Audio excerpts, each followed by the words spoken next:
Hello everyone! Welcome to my vlog. This is Charlene. Kahirap talagang kumita ng pera kahit bagyo hala, turo kayod pa rin. Bagyo na nga, pero nagtatrabaho pa rin. Kailangan eh. Hindi kasi ako pwedeng mag-day off. Nakiusap sana yung anak ko na ako yung maglalagay or magsasabit yung certificate sa kanya kasi may awarded siya. Kaso lang, hindi talaga ako pwedeng umuwi dahil marami pang customer. Ay, nako naman, buhay talaga. Yung pagod na di mababayaran ng pera. Sobrang hirap, sobrang pagod, stress, lahat-lahat na lang naranasan ko sa trabaho ito.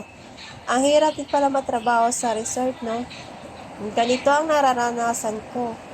Kaya, sa totoo lang, mas gustuhin ko pang maging isang kasambahay sa ibang bansa kasi makapagpahinga ka.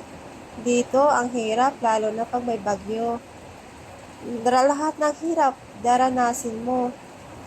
Maranasan mo yung sea breeze, lahat talaga. Hindi ko ma-explain, hindi ko maipaliwanag kung anong hirap ang nararamdaman ko. Basta ang hirap talaga. Kaya, sa totoo lang talaga, gustuhin ko pa mag-iisang kasambahay. Sa sobrang dami ng trabaho, di ko alam kung anong uunahin ko. Either maghuhugas ng pinggan, maglilinis, magpupunas ng sea breeze, tapos biglang darating yung malakas na unos ng hangin. At ayan na naman, nagdadala mo naman ng maraming sea breeze at saka maraming dahon o dumi na pumapasok sa bar. Kaya ina-advise ko talaga. Hirap talaga magtrabaho sa resort. Ito, bagyong Christine, pinahirapan talaga kami. Bukas, di ko alam kung paano namin nalinisan yan.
So guys, hanggang dito na lang tayo. I-end na natin yung video natin sa araw na to, October 24, 2024. Until next video. Bye!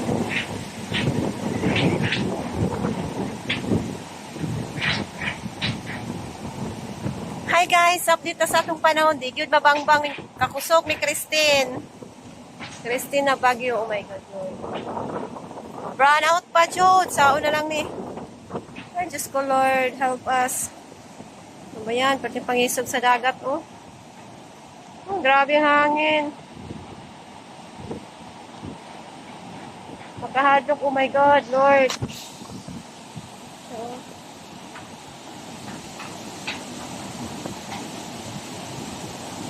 Wag yung Christine.